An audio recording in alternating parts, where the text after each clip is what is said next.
แขวงทุ่งเสลี่เผยแพร่แนะนำเกี่ยวกับการประเมินการจัดตั้งปฏิบัติข้อตกลงของประธานคณะกรรมการปกครองแขวงกองประชุมดังกล่าวได้จัดขึ้นในตอนเช้าของวันที่24เมษายน2025นี้ณที่ห้องประชุมสภาประชาชนแขวงทุ่งเสลี่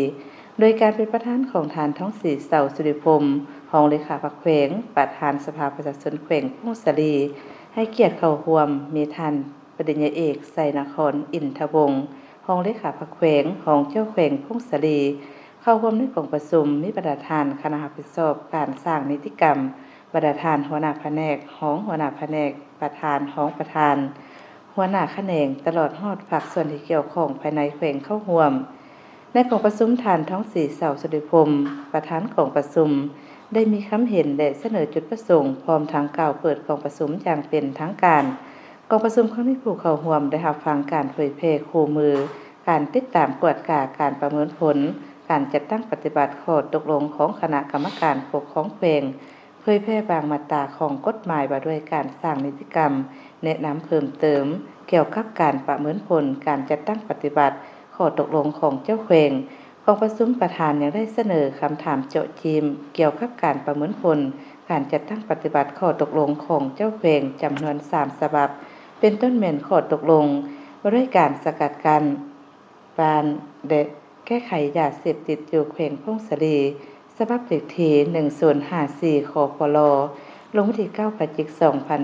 2022ข้อตกลงว่าด้วยการคุ้มครองการจัดงานบุญประเพณีภายในแขวงทุ่งเสลี่ฉบับเลขที่1048คพล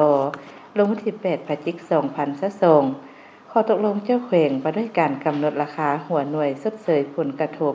จากโครงการพัฒนาพื้นฐานโครงล่างอยู่แขวงทุ่งเสลี่ฉบับเลขที่1014คพล